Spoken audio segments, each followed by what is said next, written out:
Hello friends, आपका स्वागत है हमारे चैनल ग्लैंस एकेडमी। फ्रेंड्स, मैं निशु। आज हम पढ़ेंगे यूपी पीसीएस 2024 के लिए टेस्ट पेपर जो हैं आपके ध्येय आईएएस के। हमारा सब्जेक्ट जो रहेगा प्राचीन भारत, मध्यकालीन भारत, कला एंड संस्कृति प्लस आपका कुछ करंट अफेयर्स के क्वेश्चन। आइए स्टार्ट करते हैं अपने पहले क्वेश्चन से। क्वेश्चन नंबर फर्स्ट है, सूची फर्स्ट को सूची सेकंड से सुमेलित करना है। एक तरफ आपके बौद्ध संगीति है, दूसरी तरफ उसके अध्यक्ष हैं। तो देखते हैं, प्रथम बौद्ध संगीति जो हुई थी किसके अध्यक्षता में हुई थी? तो ये आपके महाकश्यप के अध्यक्षता में हुई थी। इस टाइम शासक कौन थे? तो अजातशत्रु था, अजातशत्रु। और द्वितीय बौद्ध संगीति आपके उसके अध्यक्ष कौन थे? तो सवकामी थे। और इनका जो शासक था कौन था? तो कालाशोक था, कालाशोक। और थर्ड जो है आपका किसके शासनकाल में हुई है? तो ये आपके अशोक के शासनकाल में हुई है और इसके अध्यक्ष जो है मोगलीपुत्तिस्य हैं। चतुर्थ बौद्ध संगीति जो है आपके कनिष्क के शासनकाल में हुई है और इसके अध्यक्ष कौन है? वसुमित्र हैं। तो ये कनिष्क का शासनकाल था चौथा, जिसमें क्या होता है आपका हीनयान और महायान दो भागों में आपका बौद्ध धर्म बढ़ जाता है। तो इस तरह से ऑप्शन आपका ए सही हो जाएगा। क्वेश्चन नंबर सेकंड है, भागवत धर्म से संबंधित प्रथम प्रस्तर स्मारक निम्नलिखित में से कौन सा है? कौन सा ऐसा स्मारक है जो भागवत धर्म से संबंधित है? मेहरौली स्तंभ लेख, वेशनगर का गरुड़ स्तंभ लेख, कनिष्क का रप्तक अभिलेख, इनमें से कोई नहीं। तो ये है आपका बी ऑप्शन। वेशनगर का जो गरुड़ स्तंभ लेख है, इससे पता चलता है कि यहाँ भागवत धर्म इसमें मतलब उत्कीर्ण है। तो इस टाइम पे जो था यहाँ पे ये कहाँ पे था? तो ये आपके विदिशा एमपी में था। यवन राजदूत हेलियोडोरस ने जो है भागवत धर्म ग्रहण किया था, इस स्तंभ लेख से पता चलता है। क्वेश्चन नंबर है थर्ड, निम्नलिखित में से कौन एक आर्यों की सर्वाधिक प्राचीन संस्था थी? सभा, समिति, विदत, गण। तो विदत जो थी आपकी सबसे प्राचीन संस्था थी किसकी? आर्यों की। सभा में जो है उच्च और कुलीन वर्ग के लोग सम्मिलित थे। समिति जो है, समिति किससे संबंधित? तो ये जनसाधारण की एक सभा समिति थी। और सभा और समिति जो है आपके राजा निरंकुश ना हो जाए उस पर ये नियंत्रण रखती थी। अगला हम देखते हैं क्वेश्चन नंबर 4 को। ऋग्वैदिक कालीन लोग निम्नलिखित में से किस एक से परिचित नहीं थे? तांबा, जौ, घोड़ा, लोहा। तो ऋग्वैदिक में आपका लोहा नहीं प्रचलित था, बाकी आपका तांबा, घोड़ा, जौ ये सभी जो है प्रचलित थे। लोहा जो है आपका किस में आता है? तो उत्तर वैदिक काल में आता है। ऋग्वैदिक काल के बाद आपका उत्तर वैदिक काल आता है, उसमें जो है लोहा प्रचलित होता है। क्वेश्चन नंबर 5 है, कौन सा एक सही है? देखते हैं मतलब कौन सा सही है। सिकंदर ने पश्चिमोत्तर भारत पर चंद्रगुप्त मौर्य के समय आक्रमण किया था। तो ये चंद्रगुप्त मौर्य नहीं थे इस टाइम पे घनानंद का शासन था। नंद वंश के शासक कौन? घनानंद का शासन था। और ये कब आया था? तो 325 में आपका आक्रमण करता है, 325 बीसी में। सिकंदर ने राजा पोरस को झेलम नदी के तट पर पराजित किया था। तो सेकंड ऑप्शन आपका सही है। तो इस तरह से आपका बी ऑप्शन सही हो जाएगा और फर्स्ट जो है गलत है। क्वेश्चन नंबर 6 को देखेंगे। एक तरफ सूची फर्स्ट है और सेकंड मिलान करना है हमें कि कौन सा स्थापत्य कौन से संस्थापक ने बनवाया था। तो अतरकीन का दरवाज़ा किसने बनवाया है? तो ये आपके इल्तुतमिश ने जो है अतरकीन का दरवाज़ा बनवाया है। हजार सितौन किसने बनवाया है? तो ये अलाउद्दीन खिलजी ने बनवाया था। कुव्वत उल इस्लाम मस्जिद जो है आपके कुतुबुद्दीन ऐबक बनवाता है। और चार मीनार के संस्थापक कौन है? तो ये हैं आपके कुली कुतुब शाह। इस तरह से हमारा आंसर हो जाएगा सी ऑप्शन आपका सही है। ये मेन स्थापत्य हैं, कुछ याद रखिएगा जो पूछते रहते हैं। निम्नलिखित सल्तनतकालीन शासकों में से किस एक ने इतलाक प्रथा का प्रारंभ किया था? अलाउद्दीन खिलजी, बलबन, फिरोज शाह तुगलक, इल्तुतमिश। तो इस प्रथा का प्रारंभ जो है फिरोज शाह तुगलक ने किया था, इतलाक प्रथा। ये क्या होती थी? तो ये जो है राजस्व अधिकारियों द्वारा जो है सैनिकों को वेतन दिया जाता था इतलाक प्रथा के तहत। क्वेश्चन नंबर 8 है, पाषाण काल के संदर्भ में निम्नलिखित कथनों पर हमें विचार करना है।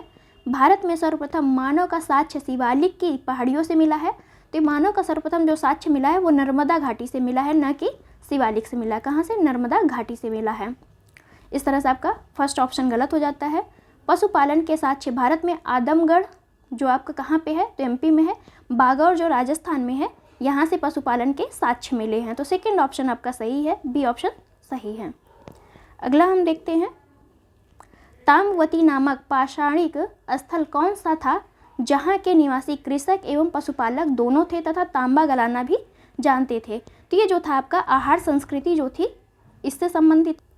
तो आहार संस्कृति को हम ताम्रवती भी कहते हैं। आहार संस्कृति कहाँ पे पली बढ़ी थी? तो ये आपका दक्षिण पूर्वी राजस्थान में ये संस्कृति चल रही थी। ये ताम्रपाषाणिक स्थल है एक तरह से। अगला हम देखते हैं क्वेश्चन नंबर 10 को। सैंधव सभ्यता के संबंध में कौन सा कथन है जो सही है? हुलास नामक स्थल उत्तर प्रदेश के मेरठ जिले में है, तो ये आपका गलत है। मेरठ में ना होकर ये कहाँ पे है? यूपी के सहारनपुर जिले में स्थित है, सहारनपुर जिला। अगला हम देखते हैं, हड़प्पा सभ्यता की लिपि के वाचन से यह पता चला है कि इस सभ्यता के लोगों का सुमेरियन सभ्यता के लोगों से व्यापारिक संबंध था। तो ये जो है आपका हड़प्पा लिपि जो है अभी तक पढ़ी नहीं जा चुकी है, तो इस वजह से आपका बी ऑप्शन भी गलत हो गया। फर्स्ट भी गलत हो गया, सेकंड भी गलत हो गया। हड़प्पा वासियों को सोने, चांदी और लोहे की जानकारी थी, तो हड़प्पा वासियों को सोने, चांदी, टीन की जानकारी थी, न कि लोहा। लोहा जो है आपका उत्तर वैदिक कालीन में ये प्रचलित होता है, या उस टाइम पर इसका उद्भव होता है। हड़प्पा संस्कृति के मोहरों और टेराकोटा कलाकृतियों में गाय का चित्रण नहीं मिलता है, तो ये आपका सही है। तो इस तरह से हम देखेंगे क्वेश्चन नंबर 10 का जो है डी ऑप्शन सही है, बाकी जो है गलत हैं। क्यों गलत हैं ये भी हम बता चुके हैं। क्वेश्चन नंबर 11 है, मौर्यकालीन सोहगौरा ताम्रपत्र अभिलेख जहाँ से अन्नागार का विवरण मिला है, निम्नलिखित में से उत्तर प्रदेश के किस स्थान से प्राप्त हुआ है? वाराणसी, प्रतापगढ़, कुशीनगर, गोरखपुर। तो ये आपका गोरखपुर से प्राप्त हुआ है सोहगौरा ताम्रपत्र अभिलेख। यहाँ पे जो है विशाल अन्नागार का जो है साक्ष्य मिला है, और ये जो है किस नदी के किनारे था? तो राप्ती नदी के किनारे स्थित था आपका सोहगौरा ताम्रपत्र। और यहाँ पे जो है जब अकाल पड़ा था तो यहाँ पे सहायता देने की बात की गई थी कि सोहगौरा ताम्रपत्र अभिलेख में सहायता दी जाएगी, मतलब इसके तहत आपको सहायता दी जाएगी। क्वेश्चन नंबर 12 है, हड़प्पा सभ्यता के संबंध में असत्य कथन का चयन करना है। खंभात की खाड़ी के निकट स्थित लोथल से गोदीवाड़ा का साक्ष्य मिला है, तो ये बात आपका सही है कि लोथल से जो है आपका डॉकयार्ड का साक्ष्य मिला है। राजस्थान के भीलवाड़ा में स्थित कालीबंगा नामक स्थल से जूते हुए खेत के साक्ष्य मिले हैं, तो राजस्थान के ये भीलवाड़ा न होके कौन सा जिला हो जाएगा? हनुमानगढ़ जिला। हनुमानगढ़ जिला में जो है कालीबंगा नामक स्थान से जूते हुए खेत के साक्ष्य मिले हैं, तो बी ऑप्शन आपका गलत हो गया। गुजरात के धौलावीरा से हड़प्पा लिपि के बड़े आकार का एक शिलालेख मिला है, तो ये भी आपका सही है। हरियाणा में स्थित बनवाली से पक्की मिट्टी की बनी हुई हल्की प्रतिकृति मिली है, तो हरियाणा में स्थित जो बनवाली है वहाँ से पक्की हुई मिट्टी के जो है हल्की प्रतिकृति मिली है या कॉपी मिली है। तो इस तरह से हम देखेंगे बी ऑप्शन आपका गलत है, बाकी सभी सही हैं। अगला है हमारा, हड़प्पा संस्कृति के निम्नलिखित स्थलों में से कौन सिंध में अवस्थित नहीं है? मोहनजोदड़ो, चहुंदड़ो, हड़प्पा, उपयुक्त में से कोई नहीं। तो ये आपका हो जाएगा सी ऑप्शन। हड़प्पा जो है कहाँ स्थित है?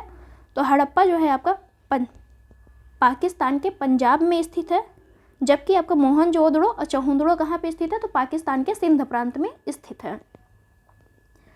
क्वेश्चन नंबर 14 है, उपनिषदों के संदर्भ में कौन सा कथन असत्य है? असत्य के बारे में हमें देखना है। उपनिषदों का मुख्य विषय कर्मकांड है। उपनिषद में प्रथम बार मोक्ष की चर्चा मिलती है। नचिकेता आख्यान का उल्लेख कठोपनिषद में किया गया है। तो ये आपका जो है देखते हैं हम अगला। सर्वप्रथम चारों आश्रमों का उल्लेख जवालो उपनिषद में मिलता है। तो आपका ए ऑप्शन जो है गलत है, बाकी सभी जो है सही है। उपनिषद जो है दर्शन पर आधारित है, न कि कर्मकांड पर। इस वजह से आपका ए ऑप्शन गलत हो जाता है, बाकी आपके तीनों ही ऑप्शन सही है कि उपनिषद में प्रथम बार मोक्ष के साक्ष्य मिलते हैं। नचिकेता का आख्यान जो है वो कठोपनिषद से संबंधित है। सर्वप्रथम चारों आश्रमों का उल्लेख किसमें है? तो जवालो उपनिषद में मिलता है। क्वेश्चन नंबर 15 है, वैदिक काल से संबंधित निम्नलिखित कथनों पर विचार करना है हमें। अपाला, घोषा, लोपामुद्रा आदि विदुषी स्त्रियों ने कुछ वेद मंत्रों की रचनाएं की हैं, तो ये बात आपका सही है। लोपामुद्रा नामक विदुषी ऋषि जो है विश्वामित्र की पत्नी थी, तो ये विश्वामित्र की पत्नी नहीं थी, ये थी अगस्त ऋषि की पत्नी थी, अगस्त ऋषि। तो बी ऑप्शन आपका गलत हो गया है, मतलब सेकेंड ऑप्शन गलत हो गया, फर्स्ट सही है। बोगाज कोई किस कारण प्रसिद्ध है? यहाँ से हड़प्पा सभ्यता के सुमेरियन सभ्यता के साथ व्यापारिक संबंध होने के साक्ष्य मिले हैं। यहाँ से प्राप्त अभिलेखों में वैदिक देवताओं के नामों का उल्लेख प्राप्त होता है।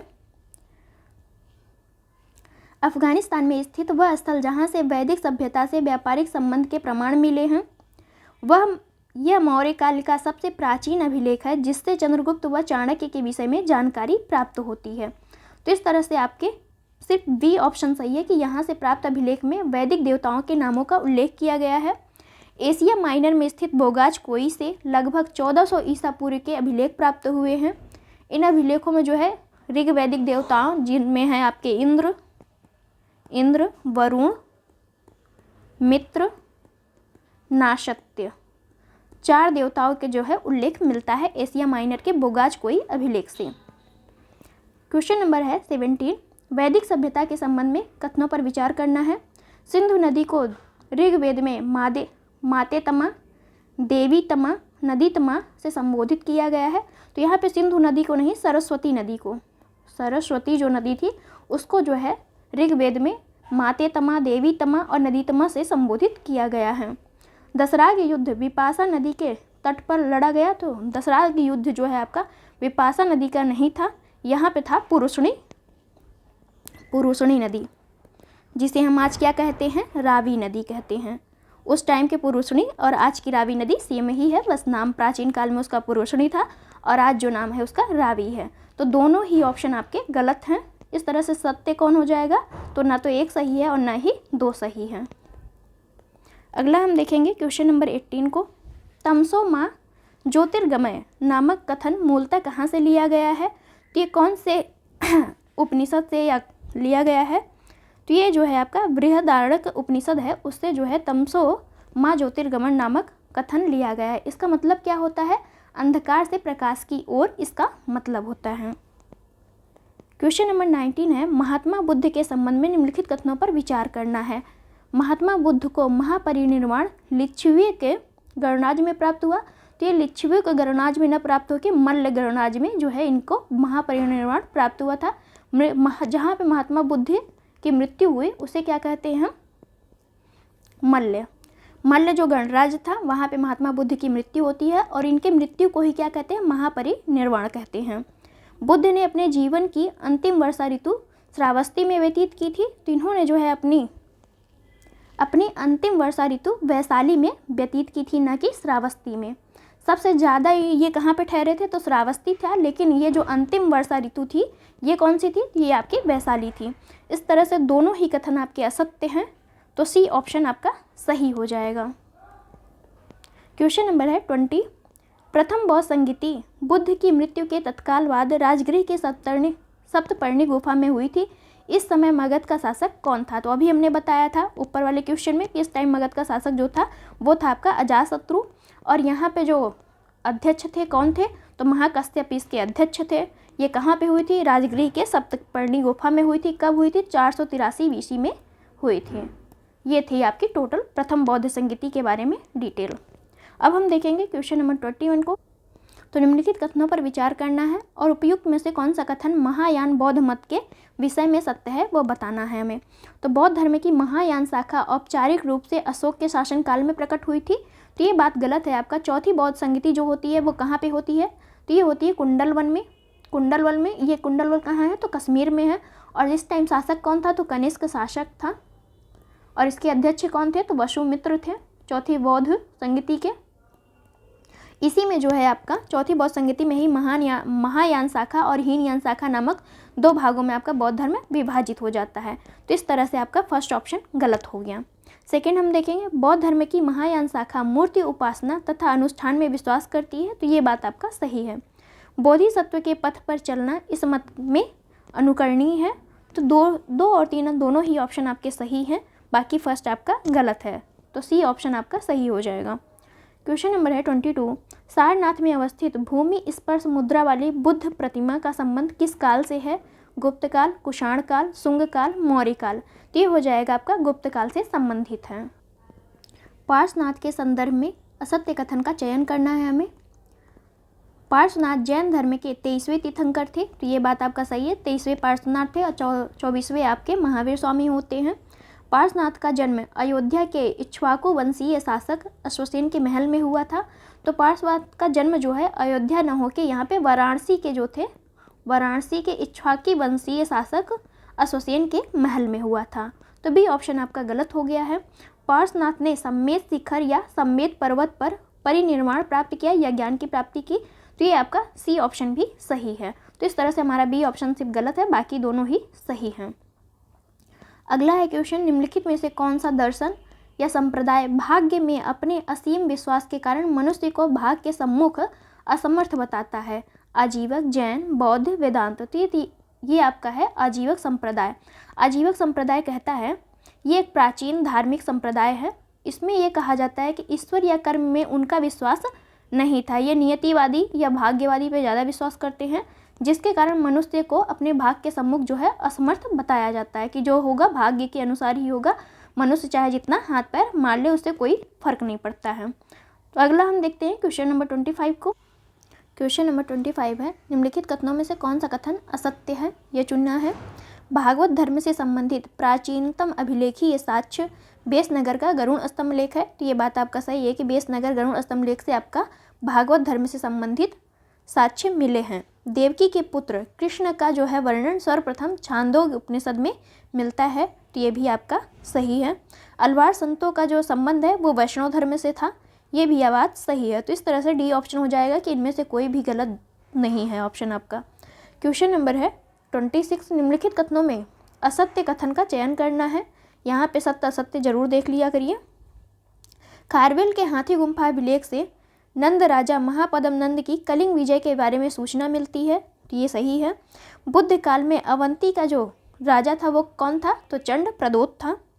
जीवक बिंबिसार का राज्यवैद्य था, जिसे जो है उसने पांडु रोग से ग्रसित राजा चंड प्रदोत, जो कहाँ के शासक थे, तो अवंती के शासक थे। अवंती कहाँ है, तो ये एमपी में है आपका। चंड प्रदोत के उपचार हेतु भेजा था। तो ये बात भी आपका सही है। भारत के प्राचीनतम प्राप्त सिक्के जो है सोने से बने आहा सिक्के या पंचमार्क के सिक्के थे। तो ये जो थे सोने के सिक्के नहीं थे, चांदी के। जो पंचमार्क या आहा सिक्के थे ये किसके होते थे, चांदी के होते थे, न कि सोने का होता था। तो डी ऑप्शन आपका गलत हो जाएगा, बाकी सभी सही है। अगला क्वेश्चन है हमारा, क्वेश्चन नंबर है 27। यूनानी आक्रमण से संबंधित निम्नलिखित कथनों में से कौन सा कथन सत्य है, चयन करना है। सिकंदर ने रावी नदी के तट पर पोरस या पुरु को पराजित किया था। सिकंदर के हमले के समय उत्तर भारत पर सुंग वंश का शासन था। सिकंदर 325 ईसा पूर्व में चंद्रगुप्त मौर्य से पराजित हुआ। मगध का राजा घनानंद सिकंदर का समकालीन था। तो डी ऑप्शन आपका सही है कि मगध का जो राजा घनानंद था, नंद वंश का शासक था, सिकंदर का समकालीन था। बाकी तीनों ही ऑप्शन आपके गलत हैं। तो पहला क्यों गलत है, क्योंकि ये रावी नदी न होके झेलम नदी होती है। कौन सी, झेलम नदी। सिकंदर ने जो है झेलम नदी के तट पर जो है पुरु या पोरस को पराजित किया था। सिकंदर के हमले के समय जो है किसका शासन था उत्तर भारत में, तो ये जो था आपका चंद्रगुप्त मौर्य के बाद जो शासन आता है नंद वंश का आता है। तो यहाँ पे नंद वंश का शासन चल रहा था उत्तर भारत में आपका। तो इस वजह से बी ऑप्शन गलत हो जाता है। सिकंदर ने जो है 325 ईसा पूर्व में मौर्य को पराजित किया, ऐसा साक्ष्य जो है कहीं नहीं मिलता है। तो इस तरह से हमारा डी ऑप्शन सही है, बाकी तीनों ही गलत हैं। क्वेश्चन नंबर 28 है, सम्राट हर्षवर्धन ने 2 महान धार्मिक सम्मेलनों का आयोजन कहाँ पर किया था। कन्नौज तथा वाराणसी, कन्नौज तथा प्रयागराज में, कन्नौज तथा अयोध्या में, प्रयाग तथा अयोध्या में। तो इन्होंने जो आयोजन किया था वो किया था आपका कन्नौज तथा प्रयागराज में जो है। हर्षवर्धन ने कन्नौज में विभिन्न धर्मों तथा संप्रदायों के विद्वानों व आचार्यों की सभा बुलाई थी और इसे क्या कहा जाता था, जो हर 5वें वर्ष ये आयोजित करते थे, तो इसे जो है महामोक्ष परिषद कहा जाता था। क्या कहा जाता, महामोक्ष परिषद के नाम से ये प्रचलित था आपका आयोजन, धार्मिक आयोजन था ये परिषद। और ये प्रयाग में जो होता है वो कौन से वर्ष वाला होता है, तो 6वें वर्ष का होता है और हर 5वें वर्ष जो है इनका आयोजन ये किया जाता था। तो ये कुछ महत्वपूर्ण बातें हैं। वेनसांग जो है 6ठे समारोह में सम्मिलित होता है, जो कहाँ पे होता है, तो ये आपका प्रयागराज में होता है। क्वेश्चन नंबर 29 है, प्राचीन काल में भारत तथा रोम के घनिष्ठ व्यापारिक संबंधों की सूचना किस पुरास्थल की खुदाई से मिलती है। ताम्रलिप्ति, तोंडी, तंजौर, अरिकमेडु। तो अरिकमेडु से जो है इसके साक्ष्य मिलते हैं। अरिकमेडु जो है भारत के पूर्वी तट पर स्थित एक प्राचीन पुरास्थल है। पेरीप्लस ऑफ द एरिथ्रियन सी एक पुस्तक है, इसमें जो है पोडेकू, इसे जो है पोडेकू कहा गया है। अरिकमेडु को क्या कहा गया है, पोडोकू ये भी कहा गया है। तो याद रखिएगा पोडू के, याद रखिएगा ये भी कहा गया है। ये कहाँ पे है इस टाइम पे, तो तमिलनाडु और आपका पुदुचेरी वाला जो एरिया है यहीं पे पड़ता है। क्वेश्चन नंबर 30 है, निम्नलिखित तमिल ग्रंथों में से किस ग्रंथ को लघु वेद की संज्ञा दी गई है? तोल्कापियम, पेरिया पुराणम, जीवक चिंतामणि, कुराल। तो ये जो है आपका कुराल जो है लघु वेद की संज्ञा कुराल को दी गई है। इसके रचयिता कौन है? तो इसके रचयिता हैं तिरुवल्लुवर। तिरुवल्लुवर याद रखिएगा, इम्पॉर्टेंट है। क्वेश्चन नंबर 31 है, परमार शासक राजा भोज द्वारा, तो राजा भोज कौन से शासक थे? परमार शासक थे। राजा भोज द्वारा निर्मित भोजशाला मंदिर किस देवी को समर्पित थी? तो ये जो थी देवी, ये सरस्वती थी, इनको समर्पित था। भोजशाला मंदिर मध्य प्रदेश के कहाँ स्थित था? तो धार जिले में स्थित था। यहाँ पर देवी सरस्वती जो थी इम्पॉर्टेंट थी। इस मंदिर का निर्माण जो है परमार शासक कौन करवाता है? तो भोज करवाता है। अगला है क्वेश्चन नंबर 32, निम्नलिखित में से किस मंदिर का शिखर जो है द्रविड़ शैली में बना हुआ है? तो ये जो है ग्वालियर का तेली मंदिर जो है आपका द्रविड़ शिखर, मतलब शिखर जो है इसके द्रविड़ शैली में बना है। बाकी सभी चीज़ें जो है आपके उत्तर या यूँ कहे नागर शैली में बने हैं। जो उत्तर वाली शैली थी उसे हम क्या कहते हैं? नागर शैली कहते हैं। और इसको बनवाया कौन था? तो इसको जो बनवाया था वो राजा भोज ही बनवाया था। मंदिर की जो सजावट, नक्काशियाँ, मूर्तियाँ, ये सभी जो थे नागर शैली में, लेकिन इसके शिखर जो थे वो कौन सी शैली में है? तो द्रविड़ शैली में। ये इंपॉर्टेंट है आपका कि शिखर द्रविड़ में, बाकी जो सजावट, नक्काशियाँ, मूर्तियाँ, ये सभी जो थे आपके नागर शैली में निर्मित है। अगला हम देखते हैं क्वेश्चन नंबर 33, बृहत्तर भारत पर पहले साम्राज्य की स्थापना किस शासक के द्वारा की गई थी? तो सबसे बड़े भाग पर शासन कौन किया था सबसे पहले? चंद्रगुप्त प्रथम, चंद्रगुप्त द्वितीय, विक्रमादित्य, चंद्रगुप्त मौर्य, अशोक। तो इसका आंसर है आपका सी। चंद्रगुप्त मौर्य का शासन जो था वो बहुत बड़े भाग पर फैला हुआ था। क्वेश्चन नंबर है 34, निम्नलिखित में से किस पुस्तक में राज्य के सप्तांग सिद्धांत का वर्णन किया गया है? अर्थशास्त्र, मुद्रा राक्षस, दिव्यावदान, महावंश। तो ये था आपका अर्थशास्त्र। मौर्य शासक उस टाइम पे क्या नाम है? मौर्य काल चल रहा था। जिसके रचयिता कौन है अर्थशास्त्र के? तो चाणक्य हैं, जिसको हम विष्णुगुप्त भी कहते हैं। इन्होंने ही जो है सप्तांग सिद्धांत दिया था। ये 7 कौन कौन से सिद्धांत हैं? राजा, अमात्य, जनपद, दुर्ग, कोष, दंड और मित्र। ये जो है इनके सप्तांग सिद्धांत हैं। क्वेश्चन नंबर 35 है, निम्नलिखित में से कौन सा कथन सही नहीं है? अशोक के अभिलेखों में रज्जुक नामक अधिकारी का उल्लेख है। तो ये सही है आपका। मौर्य काल में व्यापारिक कारवों के मुखिया को जो है सार्थवा कहा जाता था। कालसी, गिरनार, मेरठ के अभिलेख जो है ब्राह्मी लिपि में प्राप्त हुए हैं। एग्रोनोमोई जो है कृषि अधिकारी को कहा जाता था। तो एग्रोनोमोई जो है जिले के अधिकारी को कहा जाता, ना कि कृषि अधिकारी को। किसे? जिले के अधिकारी को जो है क्या कहा जाता था? एग्रोनोमोई कहा जाता था। तो डी ऑप्शन आपका गलत है, बाकी सभी जो है सही हैं। समंत पासादिका जो है नामक ग्रंथ इसके लेखक कौन है? तो इसके लेखक देखते हैं अश्व घोष, बुद्ध घोष, पतंजलि, भद्रबाहु। तो बुद्ध घोष जो है समंत पासादिका के लेखक हैं। निम्नलिखित में से किस अभिलेख में सौराष्ट्र प्रदेश या गुजरात में चंद्रगुप्त मौर्य के प्रांतीय राज्यपाल पुष्यगुप्त द्वारा सिंचाई के बांध के निर्माण का उल्लेख मिलता है? तो आपके चंद्रगुप्त मौर्य के टाइम पे जो है गुजरात का राज्यपाल कौन था? तो पुष्यगुप्त था। इसने जो है सिंचाई के लिए एक बांध का निर्माण कराया था। तो वो देखते हैं इसका जो उल्लेख किस ग्रंथ में मिलता है? अशोक के द्वितीय स्तंभ लेख में, अशोक के सोपरा शिलालेख में, कलिंग शिलालेख में, रुद्रदामन के जूनागढ़ अभिलेख से मिलता है। तो ये डी ऑप्शन आपका सही है कि रुद्रदामन के जूनागढ़ शिलालेख से जो है इसके बारे में जानकारी मिलती है।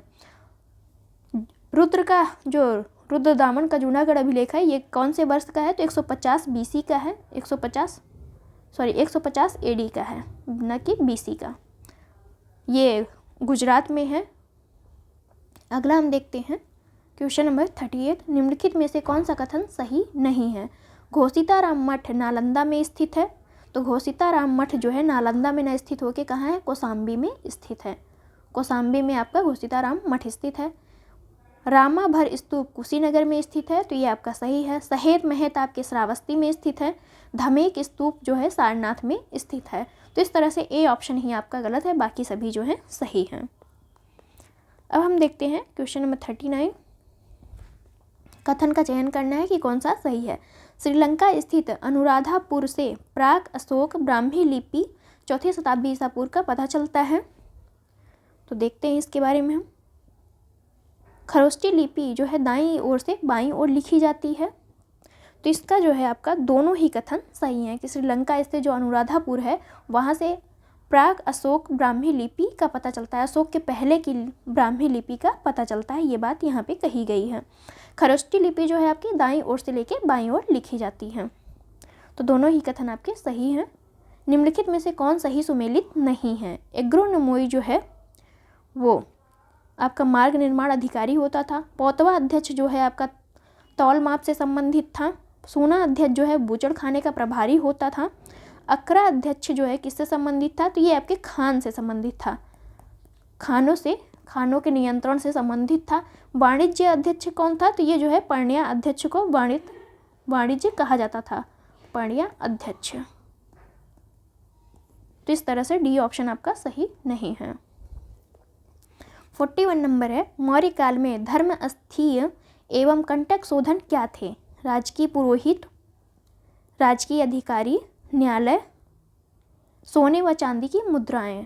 तो ये हो जाएगा आपका न्यायालय। कौटिल्य के अर्थशास्त्र में जो है मौर्य काल में 2 प्रकार के न्यायालयों का उल्लेख है, जिसमें एक था आपका धर्म अस्थीय दीवानी तथा कंटक शोधन जो था फौजदारी न्यायालय था। अगला है हमारा, मेगास्थनीज ने इंडिका में मौर्य साम्राज्य का जो है 7 वर्गों में विभाजन किया है। निम्नलिखित में से कौन सी श्रेणी इससे संबंधित नहीं है? नहीं पे हमें जरूर ध्यान देना है। कृषक, पशुपालक, दार्शनिक, दास। तो दास जो है इससे संबंधित नहीं है।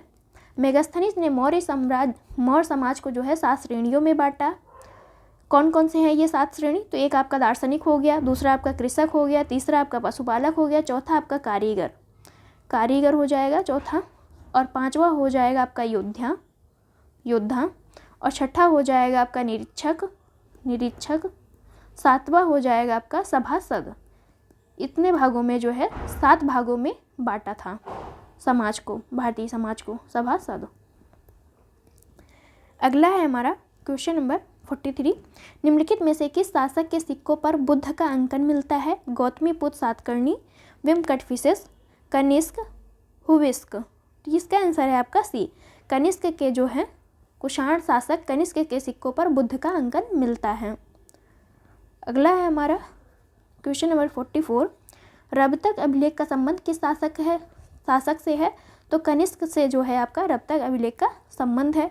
ये जो है रबतक अभिलेख कहाँ स्थित है? तो ये आपका अफगानिस्तान में स्थित है। इस अभिलेख में 4 शहरों का उल्लेख है। वो कौन कौन से शहर हैं? तो पहला आपका साकेत है, दूसरा आपका कौसाम्बी, और तीसरा आपका पाटलिपुत्र, और चौथा आपका चंपा है। तो ये चारों का उल्लेख किस में है? तो रबतक अभिलेख में किया गया है। ये कहाँ से प्राप्त है आपका?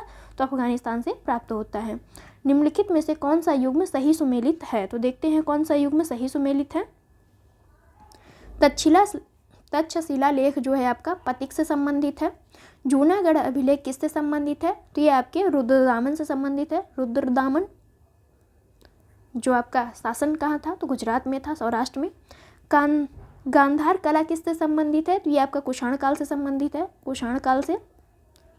और भीतरी स्तंभ लेख किसका है? तो ये आपका स्कंदगुप्त का है, स्कंदगुप्त। तो इस तरह से ए ऑप्शन आपका सही है, बाकी सभी जो हैं गलत हैं। कौन सा असत्य है, गलत पूछा है। सातवाहन शासकों ने सोने, चांदी, तांबे के सिक्के जारी किए। तो सातवाहन शासकों ने जो है सोने के सिक्के नहीं जारी किए थे। इन्होंने सोने की जगह पे किसके सिक्के जारी किए? तो शीशे के सिक्के जारी किए थे। ये शीशा कहाँ से मंगाया जाता था? रोम से मंगाया जाता था। इस वजह से आपका ए ऑप्शन गलत हो गया है। अगला हम देखते हैं, गुप्त शासकों ने स्वर्ण और रजत के सिक्के जारी किए। तो ये बात भी सही है कि गुप्त शासक जो है स्वर्ण के और रजत के दोनों के सिक्के जारी करते हैं। कलचुरी शासकों ने स्वर्ण, रजत, ताम्र के सिक्के चलाए थे। कुषाण शासकों ने सर्वाधिक शुद्ध सोने के सिक्के चलाए। तो ये आपके तीनों ही ऑप्शन सही हैं, ए आपका गलत है। क्वेश्चन नंबर 47 है, निम्नलिखित में से किस वंश के शासकों को पुराणों में आंध्र भृत्य कहा गया है? खारवेल, इक्ष्वाकु, सातवाहन, वाकाटक। तो सातवाहन शासकों को जो है आंध्र भृत्य कहा गया है। सॉरी फ्रेंड्स, यहाँ थोड़ा सा मिस्टेक हो गई है कि आंध्र भृत्य किसे कहा गया है। तो ये जो है इक्ष्वाकु शासकों को कहा गया है। इक्ष्वाकु वंश के शासकों के पुराणों में जो है, इक्ष्वाकु वंश के शासकों को पुराणों में क्या कहा गया है? आंध्रवृत्त, मतलब आंध्रों का नौकर। यानी आंध्र किसे कहा जाता था? तो सातवाहनों का नौकर जो है वो किसे कहा जाता है? इक्ष्वाकु वंश को कहा जाता है आंध्रों का नौकर। आंध्रवृत्त का मतलब है ये। तो ये आंध्र किसे कहा जाता था? सातवाहन को कहा जाता था। और सातवाहनों का नौकर कौन हो गया? तो इक्ष्वाकु हो गया। तो इस तरह से बी ऑप्शन आपका सही है। निम्नलिखित में से कौन सा कलिंग शासक जैन धर्म में आस्था रखता था? अशोक, अनंत वर्मा, खारवेल, अनंत पद्मनाभन। तो ये हो जाएगा आपका खारवेल। खारवेल जो है कलिंग का शासक था और ये जो है जैन धर्म से संबंधित था, यह उसका संरक्षक था जैन धर्म का।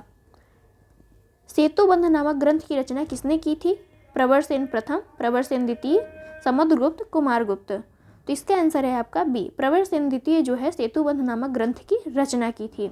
इसमें जो है ये प्रवरसेन द्वितीय किस वंश से संबंधित है? तो वाकाटक वंश जो होता है वो इनसे संबंधित था। और प्रवरसेन प्रथम ने जो है 4 अश्वमेध यज्ञ किए थे। कितने किए थे? तो 4 अश्वमेध यज्ञ जो है इन्होंने किया था। अगला हम देखेंगे क्वेश्चन नंबर 50। समुद्रगुप्त के प्रयाग प्रशस्ति स्तंभ लेख पर निम्नलिखित में से किस मुगल शासक का लेख मिलता है? जहांगीर, आलमगीर, दारा शिकोह, शाहजहां। तो ये आपका जहांगीर का लेख जो है मिलता है समुद्रगुप्त के प्रयाग प्रशस्ति स्तंभ लेख पर। यह अभिलेख पहले जो है आपका कौशाम्बी में था, जिसको अकबर के द्वारा कहाँ लाया गया? तो इलाहाबाद में लाया गया है। अगला हम देखते हैं, निम्नलिखित में से असत्य कथन का चयन करना है। तो देवी चंद्रगुप्तम नाटक की रचना विशाखदत्त ने की है।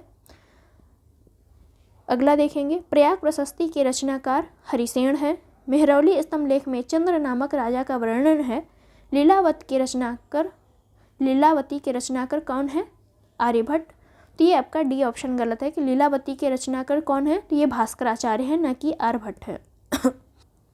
तो भास्कराचार्य लीलावती के लेखक हैं। बाकी आपका मेहरौली स्तंभ से चंद्र नामक राजा का वर्णन मिलता है। प्रयाग प्रशस्ति के रचनाकार कौन है? हरिसेन है, जो समुद्रगुप्त के दरबारी कवि थे। आपका देवी चंद्रगुप्तम नामक नाटक की रचना किसने की है? तो विशाखदत्त ने की है। अगला है हमारा, कौन सा कथन सही है? तो गुप्त काल में स्वर्ण मुद्रा को दिनार कहा जाता था। तो ये बात बिल्कुल सही है। तो गुप्त काल में जो है स्वर्ण मुद्रा को दिनार कहा जाता था। गुप्त काल में रजत मुद्राओं को जो है क्या कहा जाता था? तो रजत मुद्राओं को रूपक कहा जाता था, न कि निष्क कहा जाता था। गुप्त शासकों में सर्वप्रथम सिक्के जो है किसने जारी किए थे? तो चंद्रगुप्त द्वितीय ने नहीं, चंद्रगुप्त प्रथम ने जारी किए थे। अभी कुछ इसके साक्ष्य मिले हैं। पहले जो है आपका चंद्रगुप्त द्वितीय को माना जाता था, लेकिन अब किसे माना जाता है? अब माना जाता है आपका चंद्रगुप्त प्रथम को माना जाता है। तो याद रखिएगा कि प्रथम ने जो है गुप्त शासकों में सर्वप्रथम सिक्के जारी किए थे। अगला है क्वेश्चन नंबर 3। गुप्त अभिलेखों में उद्रंग अथवा उदरंग शब्द निर्दिष्ट करता है। किससे संबंधित है ये उदरंग? तो ये आपका भूमिकर से संबंधित है। गुप्त अभिलेखों में उदरंग या उदरंग जो है भूमिकर को निर्दिष्ट करता है। चंद्रगुप्त द्वितीय के 9 रत्नों में निम्नलिखित में से कौन वास्तुकला से संबंधित था? तो वास्तुकला से कौन संबंधित है? देखते हैं, छपर्णक, वेताल भट्ट, शंकु, वराह मिहिर। तो शंकु जो है ये किससे संबंधित है? तो ये जो है वास्तुकार हैं। और छपर्णक क्या है? तो ये ज्योतिषी हैं। वराह मिहिर क्या है? तो ये खगोलविद है। वेताल भट्ट जो हैं ये आपके जादूगर हैं। तो याद रखिएगा इन सभी को। निम्नलिखित में से किस गुप्त सम्राट की एक उपाधि सकारी भी है? चंद्रगुप्त प्रथम, चंद्रगुप्त द्वितीय, स्कंदगुप्त, समुद्रगुप्त। तो चंद्रगुप्त द्वितीय को जो है सकारी भी कहा जाता है। गुप्त सम्राट चंद्रगुप्त द्वितीय को जो है विक्रमादित्य की उपाधि, इन्होंने विक्रमादित्य की उपाधि, सकारी की उपाधि दोनों ही धारण की है। इन्होंने अंतिम शक राजा रुद्र सिंह तृतीय को पराजित कर भारत में शक सत्ता को समाप्त किया था। किसने? चंद्रगुप्त द्वितीय ने। अगला है क्वेश्चन हमारा, क्वेश्चन नंबर 56। कौन सा कथन असत्य है? असत्य के बारे में देखना है। गुप्त काल में ताम्रलिप्ति भारत का एक प्रमुख बंदरगाह था। गुप्त काल में पूर्वी भारत का प्रमुख बंदरगाह भृगुकच्छ था। भृगुकच्छ को आज भड़ौच कहा जाता है। तो ये पूर्वी भारत में नहीं था, ये आपका पश्चिमी भारत में था। पश्चिमी भारत यानी गुजरात में आपका भृगुकच्छ या भड़ौच स्थित है। तो ये आपका बंदरगाह था। गुप्त काल को भारत का स्वर्ण युग कहा जाता है, तो ये बात भी आपका सही है। गुप्त काल में भू राजस्व की दर जो है उपज का 1/6 भाग थी। तो आपका बी ऑप्शन गलत है, बाकी सभी जो है सही हैं। क्वेश्चन नंबर है 57। सर्वप्रथम किस भारतीय विद्वान ने बताया कि पृथ्वी अपनी धुरी के चारों ओर परिभ्रमण करती है? तो ये थे विद्वान आपके आर्यभट्ट। आर्यभट्ट ने जो है सर्वप्रथम बताया कि पृथ्वी अपनी धुरी पर चारों ओर भ्रमण करती है, और आर्यभट्ट ने आर्यभट्टीय नामम कृति की रचना की है। क्वेश्चन नंबर है 58। चोल वंश के शासनकाल के शब्द वेट्टी का सही आशय क्या है? तो चोल काल में जो वेट्टी यूज किया जाता था उसका आशय क्या था? तो वेट्टी से जो संबंधित आशय था वो था जबरन श्रम के रूप में लिया जाने वाला कर, कि जबरन जो है श्रम करने के लिए कर लिया जाता था। चोल वंश के अभिलेखों में विभिन्न किस्म के करों के लिए जो है 400 से ज़्यादा सूचक शब्द दिए गए हुए हैं, जिसमें आपका वेट्टी के लिए जो नगद के बजाय जबरन श्रम के रूप में लिया जाता था। क्वेश्चन नंबर है 59। डायमेकस तथा डायोनीसियस नामक 2 विदेशी राजदूत किसके दरबार में आए थे? तो ये थे आपके बिंदुसार के दरबार में आए थे। बिंदुसार जो है मौर्य वंश का शासक था, चंद्रगुप्त मौर्य का जो है पुत्र था। कौन? बिंदुसार। बिंदुसार का पुत्र कौन है? तो आपके अशोक हैं। यूनानी लेखकों में से जो है बिंदुसार को क्या कहा जाता है? अमित्र घात कहा जाता है। अगला हम देखते हैं, निम्नलिखित युग्मों में कौन एक सही सुमेलित है? तो देखते हैं कौन एक सही सुमेलित है। सार्थवाह किसे कहा जाता है? तो व्यापारियों के समूह को जो है सार्थवाह कहा जाता है। एरन अभिलेख से जो है सती प्रथा का सर्वप्रथम अभिलेखी प्रमाण मिलता है। भुक्ति किससे संबंधित है? तो भुक्ति जो है आपका गुप्तकालीन प्रांत होती थी। तो ये तीनों ही आपके सही सुमेलित हैं। अगला हम देखेंगे क्वेश्चन नंबर 61। गुलाम वंश में कुल कितने शासक हुए थे? तो टोटल जो है ये आपके 11 शासक हुए थे। गुलाम वंश की स्थापना कुतुबुद्दीन ऐबक ने की थी। इस वंश में टोटल 11 शासक हुए थे। तो आप लोग देख लीजिएगा कौन कौन से शासक हुए थे। अगला हम देखते हैं क्वेश्चन नंबर 62। गुंबद निर्माण का पिता किस सुल्तान को कहा जाता है? तो गुंबद निर्माण के पिता जो है किसे कहा जाता है? इल्तुतमिश को कहा जाता है। सल्तनत काल में गुंबद निर्माण का पिता जो है गुलाम वंश के शासक इल्तुतमिश को कहा जाता है। इसी ने नए सिरे से मस्जिद निर्माण और उन पर गुंबद का निर्माण करवाना प्रारंभ किया था। किसने किया था? तो इल्तुतमिश ने किया था। अगला है हमारा, कुतुबुद्दीन ऐबक को लाख बख्श कहा जाता था। इसने एक युद्ध में लाखों लोगों को पराजित करने के बाद भी उनकी जान बख्श दी, इसलिए इसे लाख बख्श कहा जाता। तो ये आवाज़ सही नहीं है। ये तो आपका सही है कि कुतुबुद्दीन ऐबक को लाख बख्श कहा जाता था, लेकिन क्यों कहा जाता था? क्योंकि ये लाखों का दान करता था, इसलिए इसे लाख बख्श कहा जाता था, ना कि ये लाखों लोगों की जान बख्श दी इसके लिए कहा जा रहा है। तो ये ऑप्शन आपका सही है, जबकि आर जो है गलत है।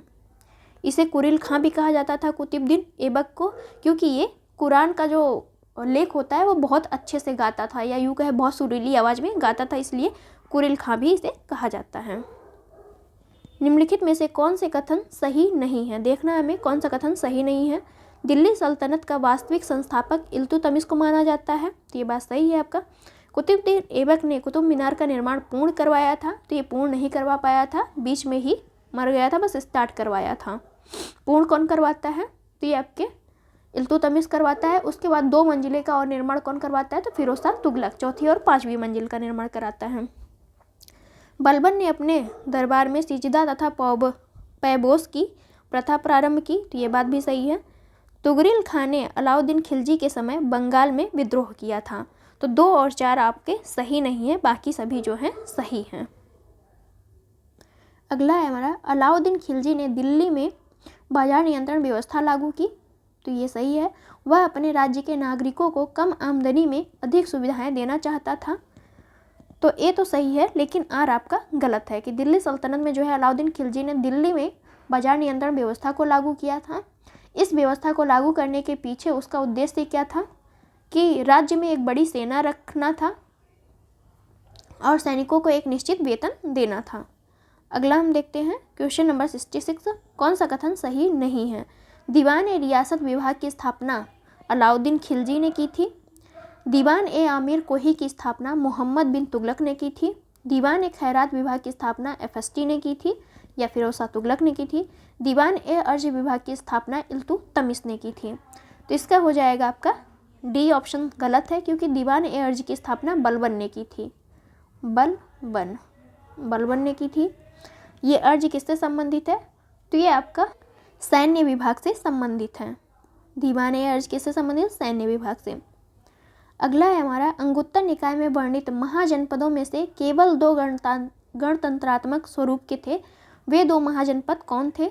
वज्जी मल्ल, अंग मगध, मत्स्य सूरसेन, गांधार एवं कंबोज। तो ये था आपका ए ऑप्शन। वज्जी और मल्ल जो थे ये दोनों ही गणतंत्रात्मक शासन यहाँ पे व्यवस्था प्रचलित थी।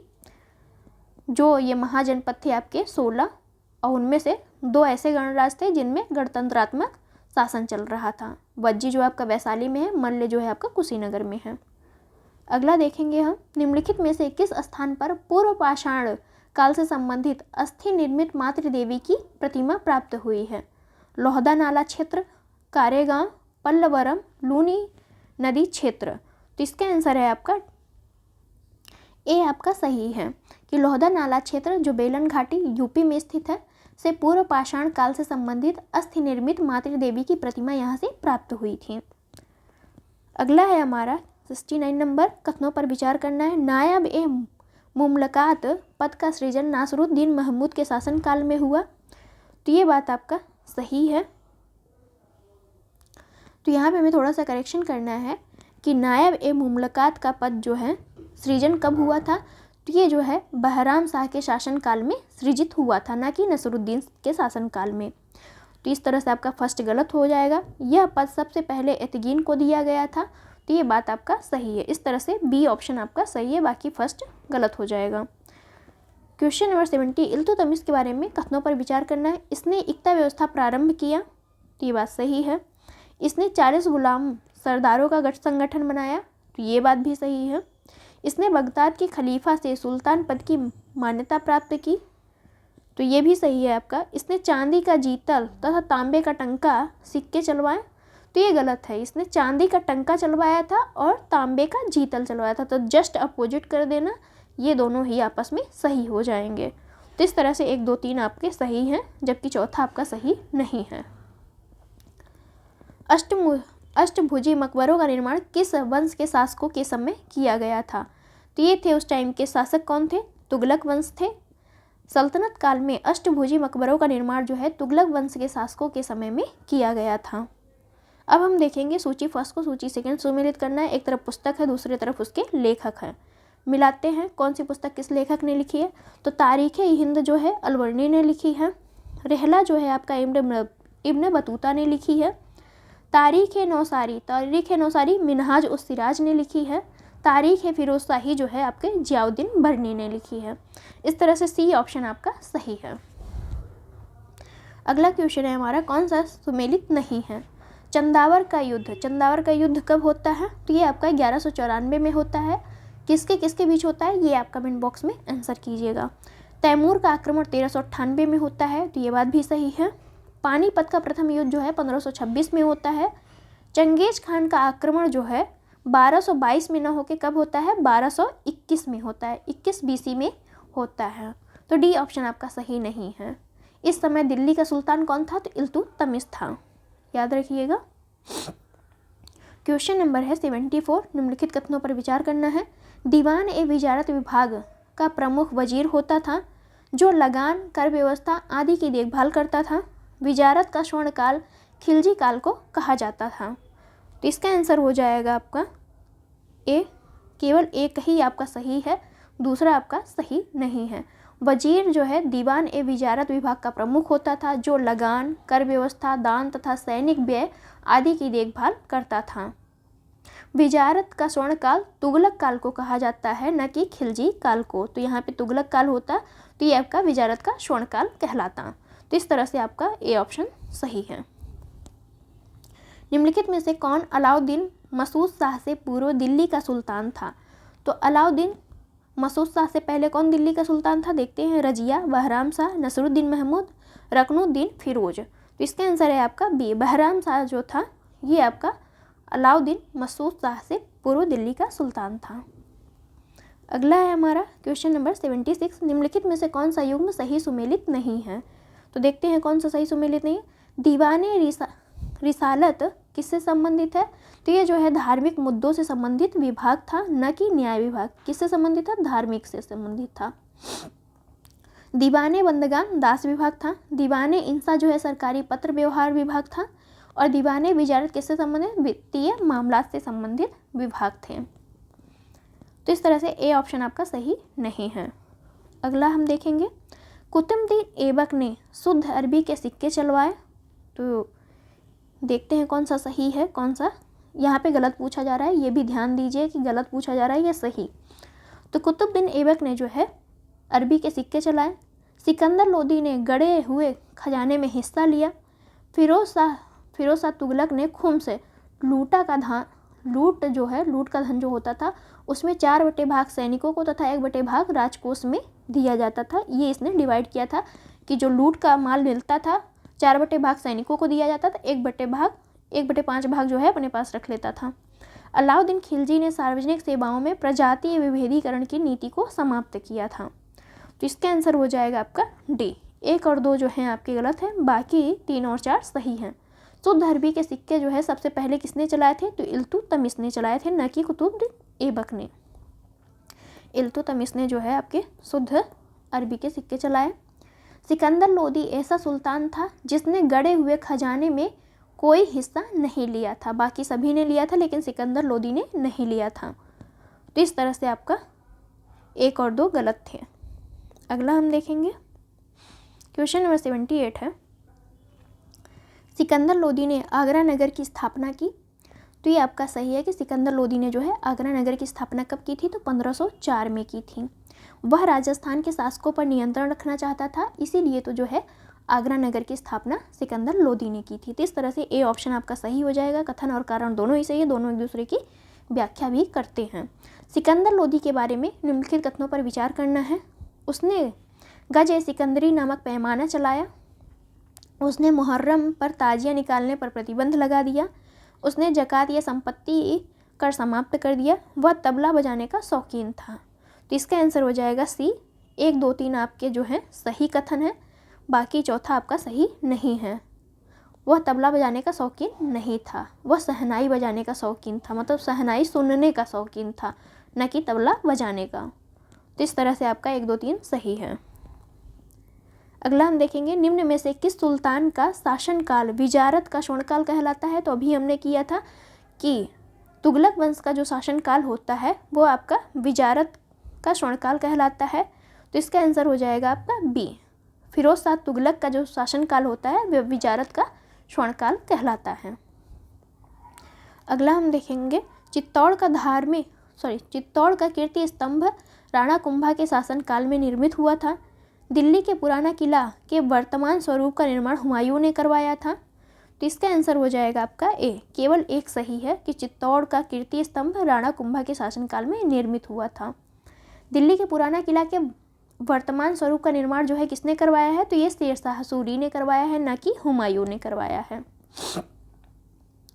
क्वेश्चन नंबर है 82, कौन सही सुमेलित है। देखते हैं कौन सा सही सुमेलित है। ध्रुव दास ने कौन सी पुस्तक लिखी है, तो इन्होंने जो है भगवत नामावली इनकी है। मुल्ला दाऊद ने क्या लिखा है, तो चंदायन जो है मुल्ला दाऊद की है। नाभा दास किसकी है, तो ये भक्तमाल की है। केशव दास किसकी है, तो केशव दास की जो रचना है वो रसिक प्रिया है। तो इस तरह से सी ऑप्शन आपका सही है, बाकी सभी जो है आगे पीछे देके मिलाया गया है। तो सी ऑप्शन आपका सही है कि नाभा दास जो है इनकी रचना कौन सी है, तो भक्तमाल है। तो सी ऑप्शन आपका सही है। क्वेश्चन नंबर है 83, इमारत और स्थान, कौन सी इमारत किस स्थान पर है। देखते हैं, शेख सलीम चिश्ती का मकबरा कहाँ है, तो ये आपका अजमेर में स्थित है। जहाज महल कहाँ है, तो ये आपका मालवा में स्थित है। अटाला मस्जिद कहाँ है, तो जौनपुर में स्थित है। 3 दरवाज़ा कहाँ है, तो ये आपका अहमदाबाद में स्थित है। इस तरह से बी ऑप्शन सही है। 84 नंबर, मधुरा विजयम किसकी कृति है, तो मधुरा विजयम जो है आपकी गंगा देवी की कृति है। जिसमें उसने अपने पति के विजय अभियानों का वर्णन किया है। कवित्री ने इसे वीर कंपायन चरित भी कहा है। अगला हम देखेंगे, निम्नलिखित सुल्तानों में से किसने अपने शासन के प्रारंभिक वर्षों में खलीफा नाम पर खुतबा पढ़ने से मना कर दिया था? तो ये कौन है जो खुतबा पढ़ने से मना कर देते हैं? तो ये थे आपके मोहम्मद बिन तुगलक, जिसे हम क्या कहते हैं, एमबीटी। एमबीटी ने जो है अपने शासन के प्रारंभिक वर्षों में खलीफा के नाम पर खुतबा पढ़ने से मना कर दिया। पश्चिमी तट पर स्थित तोंडी एक समृद्ध पत्तन है। चेरों का, पांड्यों का, चोलों का, सातवाहन राजाओं का। तो ये जो है चेरों का जो है तोंडी नामक जो पत्तन है, ये किसका है? तो चेरों का है। किस तट पे है? तो पश्चिमी तट पे है। Periplus of the Erythraean sea नामक ग्रंथ से ज्ञात होता है कि तोंडी जो है एक बंदरगाह है, जिसमें जो है भारत एवं रोम के मध्य जब व्यापार होता था तो यहीं से होके गुजरता था। अगला है हमारा क्वेश्चन नंबर 87। विजयनगर का अपने स्थापना से लेकर पतन तक किस राज्य के साथ संघर्ष चलता रहा? तो ये है आपका पुर्तगालियों से, पांड्यों से, कालीकट से, बहमनी राज्य से। तो इसका आंसर हो जाएगा आपका डी। बहमनी राज्य से जो है विजयनगर का अपने स्थापना से लेकर पतन तक संघर्ष चलता रहा। अगला है, भाटा के राजा रामचंद्र सिंह ने अकबर के पूर्व तानसेन को संरक्षण दिया था। तो ये बात आपका सही है। राजा सामन सिंह नागरीदास के नाम से कृष्ण की प्रशंसा में छंद लिखे गए थे। तो दोनों ही कथन आपके सही हैं। अगला हम देखेंगे क्वेश्चन नंबर 89। भक्ति काल के संदर्भ में असत्य कथन का हमें चयन करना है कि भक्ति काल में कौन सा संबंधित नहीं है भक्ति काल से। भक्ति आंदोलन का प्रारंभ अलवार संतों द्वारा किया गया है। तो ये सही है। कामरूप के प्रसिद्ध संत जो है शंकर देव वैष्णव संप्रदाय से संबंधित है। ये बात भी सही है। विशिष्टाद्वैतवाद का प्रतिपादन रामानुजाचार्य ने किया था। ये भी सही है। पुष्टि मार्ग के दर्शन को किसने प्रतिपादित किया था? तो ये वल्लभाचार्य जी थे, न कि माधवाचार्य। कौन था? वल्लभाचार्य। तो इस तरह से डी आपका गलत हो गया। निम्नलिखित में से किस शासक के समय गुरु नानक देव ने सिख धर्म की स्थापना की थी? हुमायूं, सिकंदर लोधी, अकबर, शेरशाह सूरी। तो ये है आपका बी ऑप्शन। सिकंदर लोधी के समय जो है गुरु नानक ने सिख धर्म की स्थापना की थी। ये कब था इनका टाइम? तो 1489 से लेके 1517 तक इनका शासनकाल था सिकंदर का। क्वेश्चन नंबर है 91। निम्नलिखित में से किसने माउंट आबू के समीप मोहम्मद गोरी को हराया था? तो मोहम्मद गोरी को किसने हराया था? तो भीमदेव सोलंकी ने हराया था, द्वितीय ने। भीमदेव सोलंकी द्वितीय ने हराया था। कब हराया था? तो 1178 ईस्वी में जो है हराया था। किसको? मोहम्मद गोरी को। अगला हम देखेंगे, सूची फर्स्ट को सूची सेकंड से सुमेलित करना है। बुद्ध के जीवन से संबंधित कुछ चिन्ह हैं और इस तरफ इसके अर्थ दिए हुए हैं। तो देखते हैं, जन्म से संबंधित कौन सा था चिन्ह? तो ये था आपका कमल का चिन्ह। कमल जो है इनके जन्म का प्रतीक है। निर्वाण किसका प्रतीक है? तो निर्वाण आपके पद्म चिन्ह का है, पैरों के चिन्ह का है। ज्ञान किससे संबंधित है? तो बोधि वृक्ष से संबंधित है। और प्रथम जो है प्रवचन किससे संबंधित है? तो धर्मचक्र प्रवर्तन से। इस तरह से बी ऑप्शन आपका सही है। अगला है हमारा, सूफी संतों के संदर्भ में असत्य कथन का चयन करना है। तो देखते हैं कौन सा असत्य कथन है। शेख निजामुद्दीन औलिया फरुद्दीन गज ए शंकर बाबा फरीद के शिष्य थे। तो ये सही है। भारत में सूफियों के चिश्ती धर्म संघ का प्रवर्तक ख्वाजा मुईनुद्दीन चिश्ती को माना जाता है। तो ये भी बात सही है। अमीर खुसरो का भारत का सादी कहा जाता है। तो ये बात आपका गलत है। अगला देखेंगे हम, शेख नसरुद्दीन महमूद को जो है चिराग ए दिल्ली की पदवी प्राप्त हुई है। तो इस तरह से सी ऑप्शन आपका सही नहीं है, बाकी सभी जो है सही है। अमीर हसन दहलवी को जो है गजलों के कारण भारत का सादी कहा जाता है, न कि अमीर खुसरो को। अगला हम देखेंगे क्वेश्चन नंबर 94। निम्नलिखित में से किस मुस्लिम शासक को उसकी उदारता तथा गरीबों की सहायता करने के कारण अबला बाबा या निर्धनों का मित्र कहा जाता है? जैनुल आबदीन, हुमायूं, इब्राहिम आदिल शाह, अकबर। तो ये हो जाएगा आपका इब्राहिम आदिल शाह जो है इसे क्या कहा जाता है? अबला बाबा या निर्धनों का मित्र कहा जाता है। ये जो है बीजापुर के शासक इब्राहिम आदिल शाह द्वितीय एक महान विद्या प्रेमी और विद्या को संरक्षक देने वाले शासक हैं। अगला हम देखेंगे होयसल वंश जो है, होयसल राजवंश की राजधानी क्या है? तो द्वार समुद्रम, जिसे हम आज वर्तमान में क्या कहते हैं? हेलीबीड। ये जो है आपके कर्नाटक में स्थित है। तो होयसल की राजधानी क्या है? द्वार समुद्रम है। क्वेश्चन नंबर है 96। गुजरी महल का निर्माण राजा मानसिंह तोमर ने करवाया था। पश्चिम बंगाल के पाणिया स्थित अदीना मस्जिद का निर्माण सिकंदर शाह ने करवाया था। तो इस तरह से आपका आंसर हो जाएगा सी। दोनों ही कथन आपके सही हैं। तो गुजरी महल का निर्माण राजा मानसिंह तोमर ने कराया और पश्चिम बंगाल में पाणिया स्थित अदीना मस्जिद का निर्माण किसने कराया? सिकंदर शाह ने करवाया था। अगला है निम्नलिखित में से किस शासक ने वूलर झील में जैना लंका नामक द्वीप का निर्माण करवाया था? तो ये थे आपके जैनुल आबदीन, जो कहाँ के शासक थे? ये थे आपके कश्मीर के शासक। अगला हम देखेंगे क्वेश्चन नंबर 98। निम्नलिखित में से असत्य कथन का चयन करना है। तो देखते हैं। विजयनगर के शासक कृष्णदेव राय ने संस्कृत में आमुक्त माल्यदा की रचना की। तो इन्होंने संस्कृत में नहीं, तेलुगु में की थी। कौन सी भाषा थी? तेलुगु थी। पल्लव शासक महेंद्र वर्मन ने मत्तविलास प्रहसन की रचना की थी। तो ये बात भी सही है आपकी। राजा भोज ने सम्रांगण सूत्राधार की रचना की। ये बात भी सही है। सोमेश्वर ने मानसोल्लास नामक ग्रंथ की रचना की थी। तो ए ऑप्शन आपका गलत है, बाकी सभी जो हैं सही सुमेलित हैं। 99 नंबर है निम्न यात्रियों के भारत आने का सही अनुक्रम देखना है। अलबर्नी, इब्न बतूता, अब्दुल रज्जाक और मनूची। तो देखते हैं कौन सबसे पहले आता है। तो अलबर्नी जो है सबसे पहले आता है। ये किसके टाइम पे आता है? गजनवी के साथ जो है अलबर्नी आता है। मोरक्को का यात्री जो होता है इब्न बतूता कब आता है? तो एमबीटी के टाइम पे आता है। और ईरानी यात्री अब्दुल रज्जाक जो है देवराय द्वितीय के शासनकाल में विजयनगर में आता है। और वेनिस निवासी मनूची जो था वो किसके टाइम पे आता है? तो दारा सिकोह के टाइम पे आता है। तो इस तरह से ऑप्शन हो जाएगा हमारा बी। अगला है हमारा निम्नलिखित में से कौन सा मुस्लिम विद्वान हिंदी साहित्य में अपने महत्वपूर्ण योगदान के लिए जाना जाता है? तो देखते हैं कौन जाना जाता है।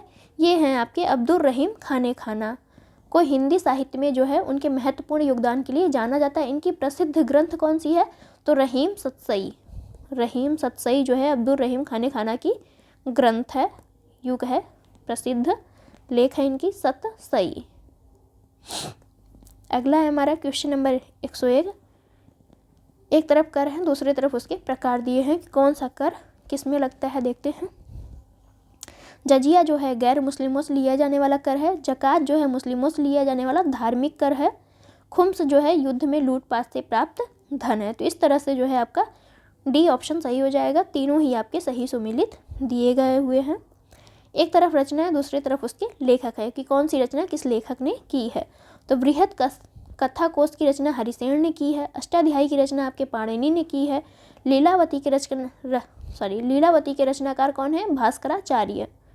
भास्कराचार्य जो है लीलावती के रचनाकार हैं। इस तरह से आपका 1 और 2 सही है। सी ऑप्शन सही है।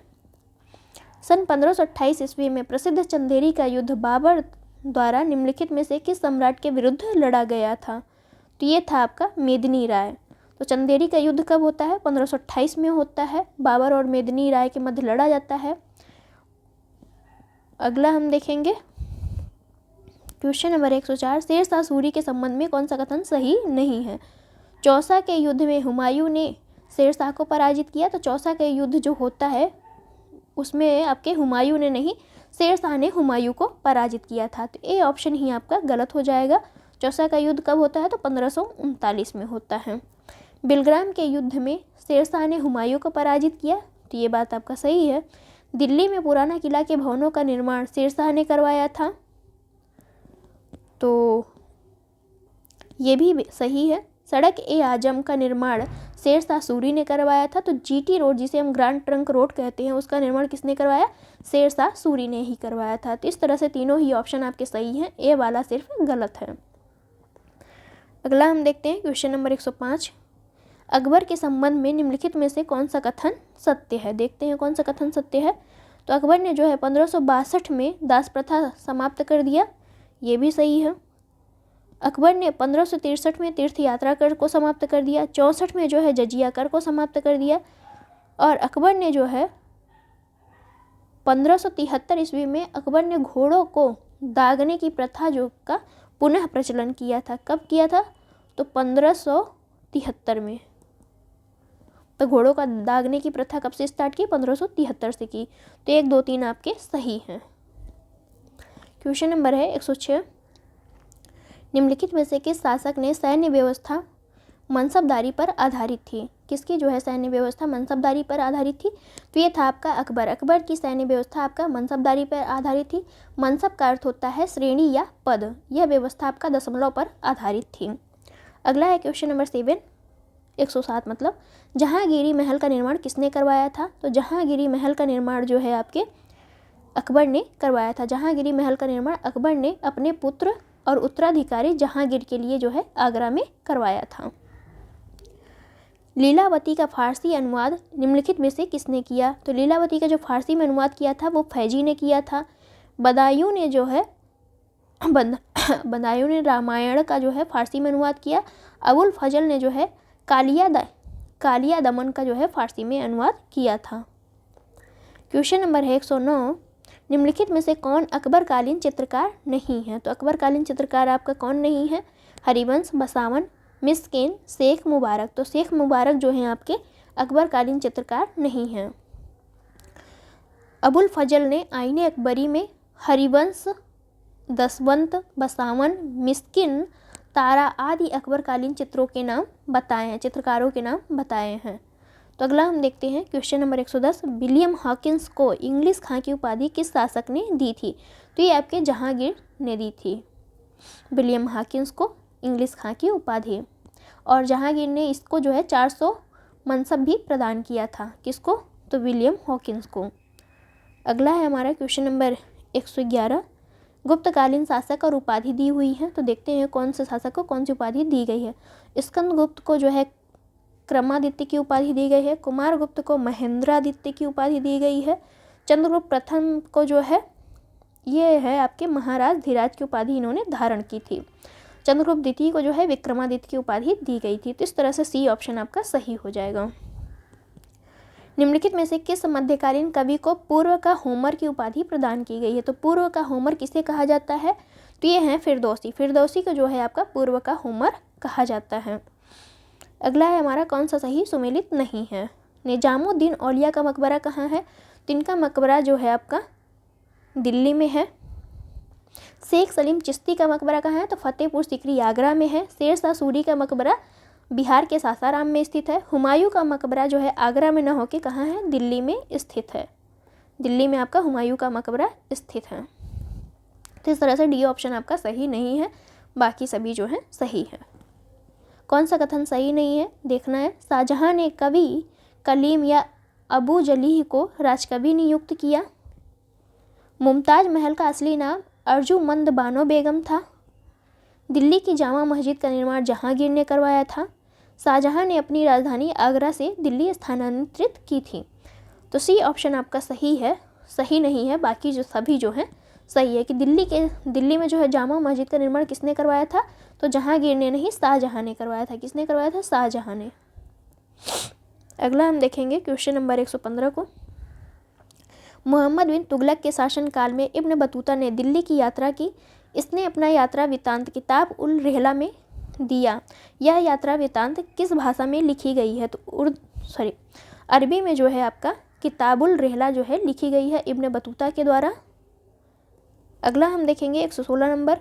कौन सा सही नहीं है? एक तरफ तीर्थंकर है, दूसरी तरफ उनके जन्म स्थान है। तो ऋषभ देव का जन्म कहाँ हुआ था? या ऋषभनाथ का जन्म कहाँ पे हुआ था? अयोध्या में हुआ था। पार्श्वनाथ का जन्म आपका वाराणसी में हुआ था। पद्म प्रभु का जन्म कहाँ हुआ था? तो इनका जन्म जो है कौशाम्बी में हुआ था, कौशाम्बी में, न कि चित्रकूट में। शंभुनाथ का जन्म आपका श्रावस्ती में। इस तरह से सी ऑप्शन सही नहीं है।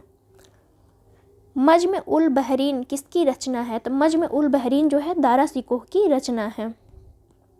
उपनिषदों का फारसी में अनुवाद दारा सिकोह ने सिर ए अकबर शीर्षक के तहत किया था। निम्नलिखित में से कौन औरंगजेब की पुत्री नहीं थी? मेहरुन्निसा, जहांआरा, जेबुन्निसा, जीतुन्निसा। तो ये जहांआरा जो है ये औरंगजेब की बहन थी, शाहजहां की पुत्री थी। तो इस तरह से बी ऑप्शन सही है। कौन सा सत्य कथन है ये बताना है। मुगल सम्राट जहांगीर ने तंबाकू के प्रयोग पर निषेध लगाया था, तो सही है। मुगल प्रशासन में मुहस्सिब लोक आचरण का अधिकारी होता था, तो देखना है कौन होता था। तो मुहस्सिब जो था लोक आचरण से संबंधित अधिकारी होता था। मुगल शासन में मदद ए मास किससे संबंधित था? तो मदद ए मास जो है विद्वानों की दी जाने वाली राजस्व उक्त अनुदत्त भूमि से संबंधित था। मतलब राजस्व से संबंधित कौन था आपका? मदद ए मास जो है विद्वानों को दी जाने वाली भूमि से संबंधित था। मुगल काल में सेना का प्रधान कौन था? तो मीर बख्शी। इस तरह से सी ऑप्शन आपका सही नहीं है। अगला है हमारा, निम्नलिखित में से कौन जहांगीर कालीन चित्रकार नहीं था? अकारिजा, मनोहर, माधव, मीर सैयद अली। तो मीर सैयद अली जो है जहांगीर कालीन चित्रकार नहीं था, बाकी सभी जो हैं थे। ये मीर सैयद किससे संबंधित था? तो मीर सैयद अली और अब्बुद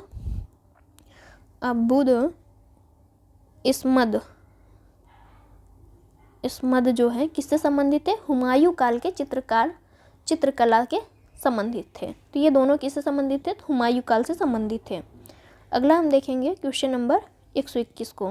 तानसेन को कंठाभरण वाणी विलास की उपाधि किसने दी थी? रीवा के राजा रामचंद्र, अकबर, मानसिंह, मेवाड़ के राजा उदय सिंह। तो अकबर ने जो है तानसेन को ये उपाधि दी थी। अकबर के 9 रत्नों में से एक था तानसेन आपका, जिसे कंठाभरण वाणी विलास की उपाधि अकबर ने दी। अगला है, अलाउद्दीन खिलजी द्वारा निम्न राज्यों की विजय का जो है सही क्रम लगाना है। तो अलाउद्दीन खिलजी ने सबसे पहले किस पे विजय किया? तो गुजरात विजय किया था। कब किया था? तो 1298 से लेकर 99 के राउंड में किया था, ईस्वी में ये गुजरात विजय करता है। सेकंड जो है 1301 में रणथंभौर की विजय करता है। 1303 में जो है ये चित्तौड़ की विजय करता है। 1303 में चित्तौड़ की विजय करता है और 1305 में मालवा की विजय करता है। तो 1305 में मालवा की। इस तरह से हम लगाएंगे तो डी ऑप्शन आपका सही हो जाएगा। अगला है हमारा, निम्नलिखित में से किस शासक ने अहस्तक्षेप की नीति अपनाई थी? तो अहस्तक्षेप की नीति जो है जलालुद्दीन खिलजी ने अपनाई थी। यह एक उदार शासक था और इसी वजह से इसने अहस्तक्षेप की नीति अपनाई। अगला है हमारा, ऋग्वेद में वर्णित पुरुष सूक्त का संबंध किससे है? तो पुरुष सूक्त का संबंध जो है वर्ण व्यवस्था से संबंधित है। इसी में जो है शूद्र का उल्लेख मिलता है। चारों वर्ण व्यवस्थाओं का उल्लेख किसमें मिलता है? आपका ऋग्वेद के पुरुष सूक्ति में मिलता है, या 10वें मंडल से संबंधित है आपका पुरुष सूक्त। क्वेश्चन नंबर है 125, हम्पी किस वंश की राजधानी थी? तो हम्पी जो है विजयनगर की राजधानी थी। अगला हम देखते हैं, 6वां उत्तर प्रदेश स्थापना दिवस 24 जनवरी 2023 को मनाया गया। इस सम्मेलन की मुख्य थीम क्या थी? तो मुख्य थीम इसकी जो थी वो थी आपकी निवेश एवं रोजगार। 6वां उत्तर प्रदेश स्थापना दिवस 24 जनवरी 2023 को मनाया गया। इसकी जो मुख्य थीम थी या मुख्य विषय था निवेश एवं रोजगार से संबंधित था। अगला है हमारा क्वेश्चन नंबर 127, P75 परियोजना के तहत निर्मित कलवरी श्रेणी की किस पनडुब्बी को जो है जनवरी 2023 में भारतीय नौसेना में सम्मिलित किया गया है? तो ये है आपका INS बागीर को जो है सम्मिलित किया गया है, जिसे किसने निर्माण किया है? तो इन पनडुब्बियों को निर्माण करता है तो मझगांव डॉक शिप बिल्डर्स जो है इनका निर्माण करता है। अगला है हमारा, जनवरी 2023 में वैश्विक निवेश सम्मेलन GIS 2023 का आयोजन कहाँ किया गया है? तो इसका आयोजन जो है आपका इंदौर में किया गया था। ये कब किया गया था? तो 11 से 12 जनवरी के राउंड किया गया था। इसमें मोदी ने जो है भाग लिया था और इसकी थीम क्या थी? तो मध्य प्रदेश भविष्य के लिए तैयार राज्य है। जनवरी 2023 में निम्नलिखित में से किस तिथि को राष्ट्रीय स्टार्टअप दिवस मनाया जाता है? तो 16 जनवरी को जो है राष्ट्रीय स्टार्टअप दिवस मनाया जाता है। जनवरी 2023 में महाराष्ट्र के नागपुर शहर में आयोजित 108वीं भारतीय विज्ञान कांग्रेस की मुख्य थीम क्या थी? तो इसकी मुख्य थीम थी आपकी महिला सशक्तिकरण के साथ सतत विकास के लिए विज्ञान एवं प्रौद्योगिकी। इस तरह से ए ऑप्शन आपका सही हो जाएगा। जनवरी 2023 में 17वें प्रवासी भारतीय दिवस का आयोजन कहाँ किया गया था? तो ये है जो है आपका आयोजन एमपी इंदौर में किया गया था। अगला क्वेश्चन देखेंगे, क्वेश्चन नंबर है 132 नंबर।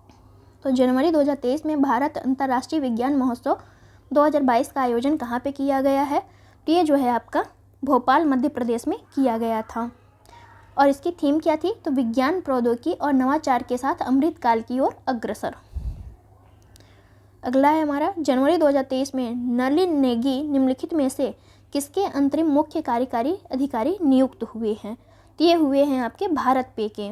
जनवरी 2023 में नलिन नेगी जो है भारत पे के अंतरिम मुख्य कार्यकारी अधिकारी नियुक्त हुए हैं।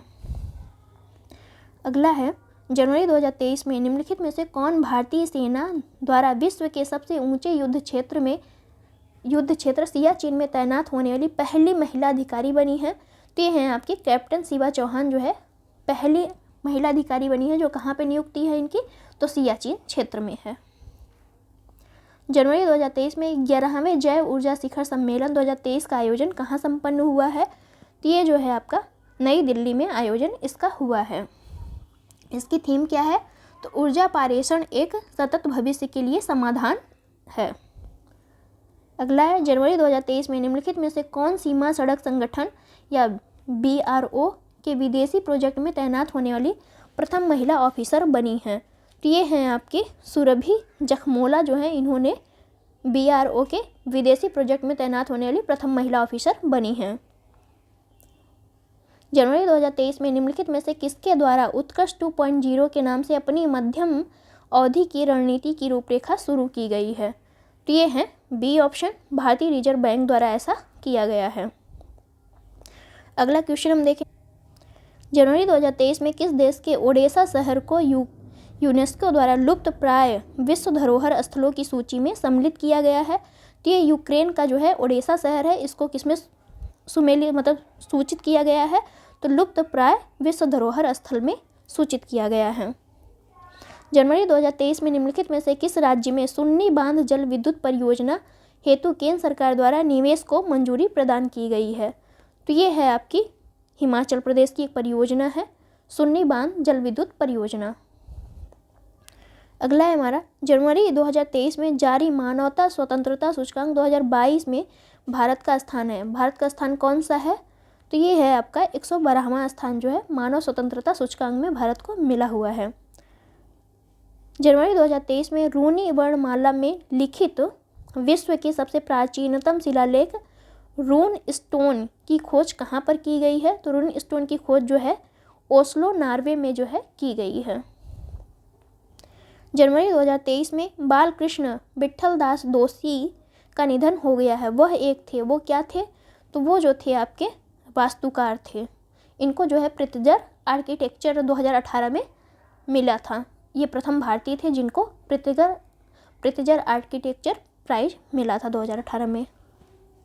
जनवरी 2023 में राष्ट्रीय बाल विज्ञान कांग्रेस का आयोजन स्थल था। यह आयोजन स्थल कहाँ पे था? तो यह अहमदाबाद गुजरात में था। अगला है हमारा, जनवरी 2023 में यूरो मुद्रा अपनाने वाला 20वां यूरोपीय देश कौन बना?